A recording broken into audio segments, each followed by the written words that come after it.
भाषा करारी, भाषा करारी, सामर्थ्य हे तरी न खचले, सामर्थ्य हे तरी न खचले, मन घेई भरारी, दाजी रे जिरदाजी जीजी, अहो दाजी रे जिरदाजी जीजी. त्यांच्या टीकेतून कुणीच सुटलं नाही. अगदी 45 वर्षांची अगाध मैत्री असलेल्या शरद पवारांवर देखील प्रसंगी हल्लाच केला. सोनिया गांधी यांच्या विदेशी मुद्द्यांचा भरपूर समाचार घेतला. कधी कधी तर त्यांची मार्मिक पद्धतीने नक्कलही केली. अशी मिश्किल टीकाही ते करायचे.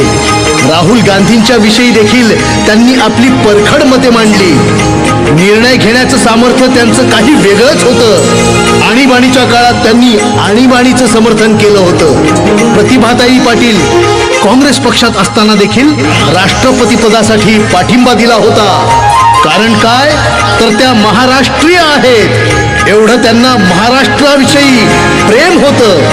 प्रणव मुखर्जी यांनाही त्यांनी पाठिंबाच दिला होता. निर्णय घेण्याची त्यांची ख्याती काही औरच होती. त्यांच्या विरोधात प्र अक्षर काढण्याची कुणाचीही हिंमत नव्हती.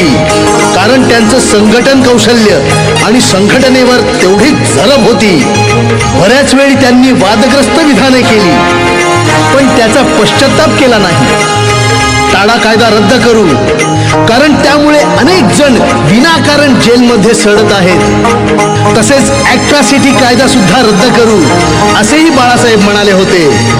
तोंड वाजवून न्याय मिळत नसेल तर तोंडात वाजवून न्याय मिळवा, परंतु न्याय हा मिळालाच पाहिजे. महिलांसाठी 33% आरक्षण वगैरे ठीक आहे, परंतु नुसता ठराव आणून काय उपयोग. आम्ही तर म्हणतो सरळ 50-50 करा. साखर सम्राटांवरही त्यांनी तोफ डागली होती. शेतकऱ्यांना साखर सम्राटांनी पिळलं तसंच साखर सम्राटांनाही उसासारखं पिळून काढा. बऱ्याच वेळा त्यांच्यावर टीका झाली. बाळासाहेब हिटलर सारखे वागतात त्यांनाही त्यांनी चोख उत्तर दिलं. निवडणूक लढत असताना त्यांनी आव्हान केलं, हे युद्ध आहे युद्ध, नुसतं युद्धच नाही तर धर्मयुद्ध आहे. ते जिंकायचं माझ्यात सामर्थ्य आहे. मी आज रावणाच्या विरुद्ध लढतोय. देशद्रोह कराल तर याद राखा, नाहीतर माझ्यातही हिटलर संचारेल. तसा मी हिटलर सारखा वागत नाही हे त्यांनी नमूद केलं. बाळासाहेबांचा नामांतरालाही विरोध होता. बाबासाहेब आंबेडकरांचं नाव विद्यापीठाला देण्यास त्यांचा विरोध होता. जीवनाच्या अंतापर्यंत नामांतराला विरोधच करीन असं भर सभेत साहेबांनी सांगितलं होतं. नंतर त्यावरही त्यांनी तोडगा काढला आणि मराठवाड्याची अस्मिता जपण्यासाठी डॉक्टर बाबासाहेब आंबेडकर मराठवाडा विद्यापीठ असा नामविस्तार केला. रिडल्स इन हिंदुइझम याविषयी देखील भरपूर शाब्दिक चकमकी झाल्या. या वादग्रस्त विधानांनी त्यावेळी बराच कहर केला. अशा वेळी त्यांचा सच्चा शिवसैनिकच त्यांच्या मागे खंबीरपणे उभा होता. कारण साहेबांवर त्यांचं अगाध प्रेम होतं. सैनिकांची श्रद्धा होती त्यांच्यावर फार, त्यांच्यावर फार. विरोधात ना कधी काढला, अहो विरोधात ना कधी काढला शब्द ही चकार. दाजी रे जिरदाजी जीजी, अहो दाजी रे जिरदाजी जीजी. तसं बाळासाहेबांचं व्यक्तिमत्व बहुआयामी होतं. ते क्रिकेट प्रेमी होते.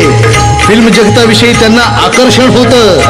अनेक सिने अभिनेत्यांशी त्यांची खास मैत्रीही होती आणि घरगुती संबंधही होते. दिलीप कुमार, धर्मेंद्र, सुनील दत्त, संजय दत्त यांच्याशी त्यांचे फार जवळचे संबंध होते. अमिताभ बच्चनचेही ते चाहते आणि हितचिंतक होते. गीतकार, संगीतकार, शाहीर मंडळी यांची तर ते आत्मीयतेने आणि आस्थेने विचारपूस करत. लता मंगेशकर तर जणू त्यांच्या घरातल्याच सदस्य होत्या. दादा कोंडकेंना देखील थिएटर मिळवून देण्यास साहेबांचाच हात होता. रजनीकांत, कमल हसन यासारख्या दाक्षिणात्य अभिनेत्यांनाही त्यांचा पाठिंबा होता, आधार होता. शिवशाहीची विजयी पताका महाराष्ट्रात आणि महाराष्ट्राबाहेरही त्यांनी फडकवली. विजयाचा विजय उत्सव शिवाजी पार्कवर दसरा मेळाव्याच्या रूपानं साजरी करण्याची त्यांची प्रथा काही न्यारीच होती.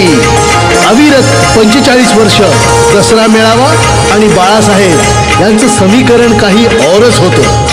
शिवाजी पार्कवर बाळासाहेबांचं घणाघाती भाषण शिवसैनिकांना नवी उमेद आणि नवी संजीवनीच द्यायचं. आजवर कुणाच्याही सभेला एवढी गर्दी झाली नाही. असा जनसागर शिवाजी पार्कवर यायचा. ते दृश्य पाहून विरोधक धास्ती घ्यायचा. पण ह्या वर्षीचा दसरा मेळावा काही औरच संकेत देत होता.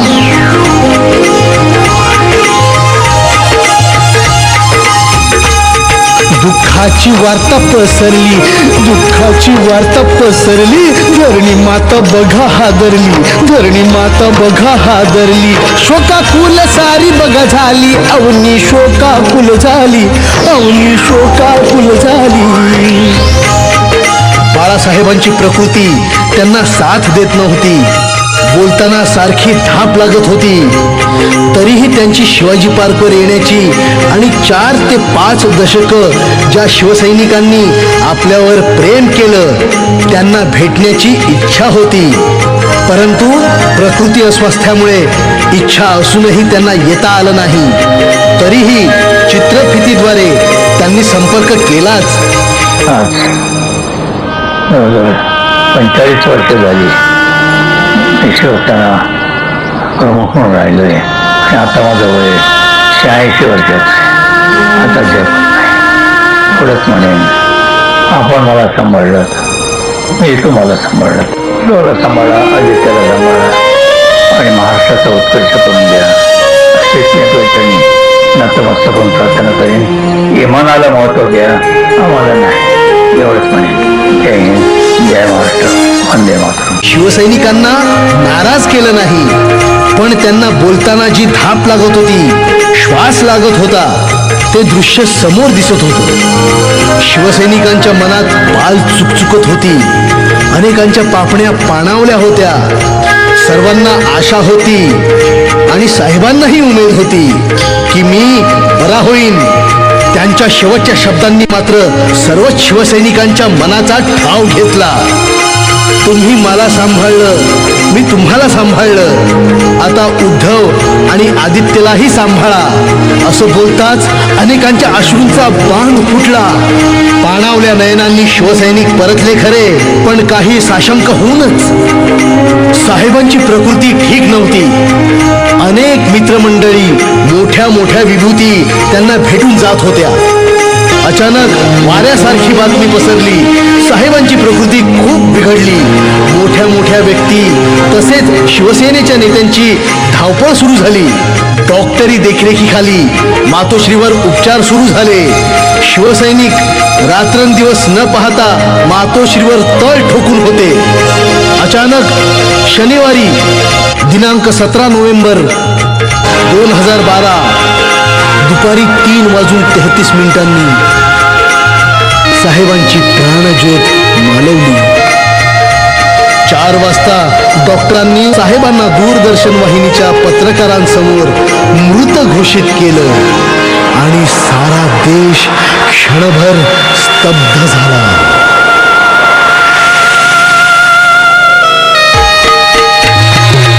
एका युगाचा अंत हा झाला,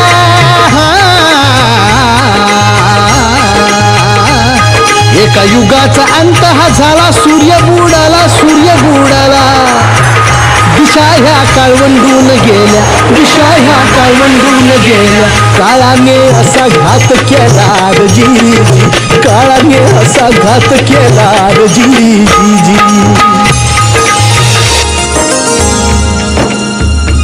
वाऱ्यासारखी बातमी पसरली. महाराष्ट्रातील कानाकोपरा हळहळू लागला. क्षणात सर्व बंद झालं. ऐन दिवाळी असून सुद्धा क्षणाचाही विलंब न होता दुकाने बंद झाली. रस्ते सुने झाले. सर्वच भागात शांतता पसरली. महाराष्ट्र आपल्या लाडक्या नेत्याला मुकला. देश या वार्तेने हळहळू लागला. शिवसैनिक तसेच कार्यकर्ते हितचिंतक मुंबईच्या दिशेने निघाले. मंत्रिगणांनी आपले जाहीर कार्यक्रम रद्द केले. मुंबईच्या दिशेने मोटारी धावू लागल्या. या सर्व गोष्टींचा अंदाज घेऊन महाराष्ट्र पोलीस खात्याने 20,000 पोलीस संरक्षणासाठी तैनात केले. लाखोंचा जनसमुदाय मुंबईत येणार म्हटल्यावर तारांबळ उडायला नको म्हणून अतिदक्षता घेण्यात आली. शिवसेनेतर्फे कळविण्यात आले, साहेबांचं पार्थिव अंत्यदर्शनासाठी शिवाजी पार्कवर ठेवण्यात येईल. तेव्हा मातोश्रीवर न येता सर्वांनी शिवाजी पार्कवर यावे. बाळासाहेबांच्या विचारांचा आदर करावा, शांतता पाळावी. गालबोट लागेल असं वागू नये. आणि काय आश्चर्य, जवळपास 20 लाखांचा जनसागर, पण खरंच ती शिस्त आणि खरंच तो संयम, सारं काही वाखाणण्याजोगं होतं. मातोश्रीवर क्षणात लाखोंचा जनसमुदाय जमला. शिवसैनिक ढसाढसा रडत होते. आलेला प्रत्येक माणूस अश्रू गाळत होता. शांत झाला महासागर,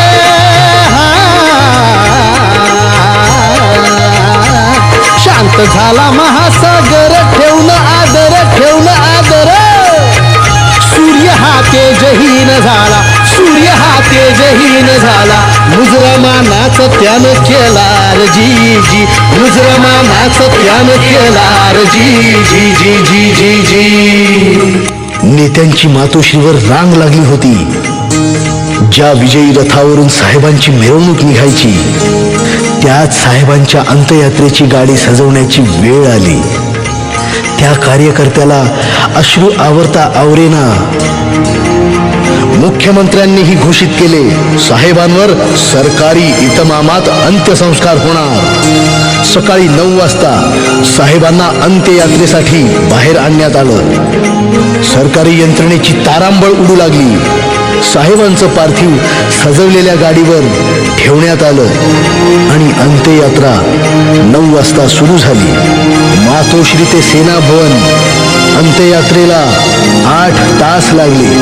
रस्त्याच्या दुतर्फा लोकांची गर्दी, जणू लाखोंचा जनसागर अंत्ययात्रेत सामील झाला होता. संध्याकाळी 4:30च्या दरम्यान साहेबांची अंत्ययात्रा सेना भवन जवळ पोहोचली. सेना भवन त्यांच्या स्वप्नातून साकारलं होतं. साहेब सेना भवनचे सेनापती होते. त्या ठिकाणी साहेब आदेश द्यायचे. आज मात्र सेना भवनाला हा दुःखद दिवस पाहायला मिळाला. लोकांना अश्रू आवरता येत नव्हते. इमारतींच्या गच्च्या खच्चून भरल्या होत्या. 5 मिनिटं साहेबांचं पार्थिव या ठिकाणी ठेवण्यात आलं. इकडे शिवाजी पार्कवर मात्र मोठ्या मोठ्या नेत्यांच्या रांगाच रांगा लागू लागल्या. 5 वाजता अंत्ययात्रा शिवाजी पार्कवर पोहोचली. सरकारी इतमामाने 21 गोळ्यांच्या फैरी झाडून सलामी देण्यात आली. शास्त्रोक्त पद्धतीने उद्धवजींच्या हस्ते त्यांना मुखाग्नी देण्यात आला. संपूर्ण ठाकरे कुटुंब आणि जनसमुदाय ओक्साबोक्शी रडला आणि एका झंझावाताचा अंत झाला. शांत झाला महासागर,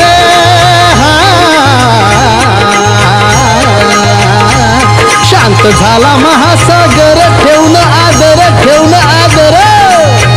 सूर्य हा तेजहीन झाला, सूर्य हा तेजहीन झाला. मुजरमानाच त्यानं केला जी जी, मुजरमानाच त्यानं केला जी जी जी जी जी जी. शब्द आपुले ते सरतीचे आम्ही तयाला स्मरू. कार्य आपुले पुढे नेटाने साहेब आम्ही करू. उद्धवजींच्या सदा पाठीशी साहेब आम्ही राहू. त्यांच्यामध्ये साहेब आम्ही सदा तुम्हाला पाहू. दुःखाची कल्पना करवेना, आवरेना आसवे. वाट पाहतो आम्ही साहेब, तुम्ही बघून यावे, तुम्ही बघून यावे. करतो अनिल कवन हे पुरे,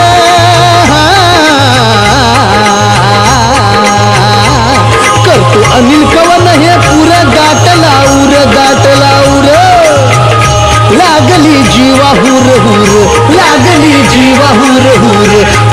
मांडला साहेब जीवन सार जी जी, मांडला साहेब जीवन सार जी जी जी जी जी जी.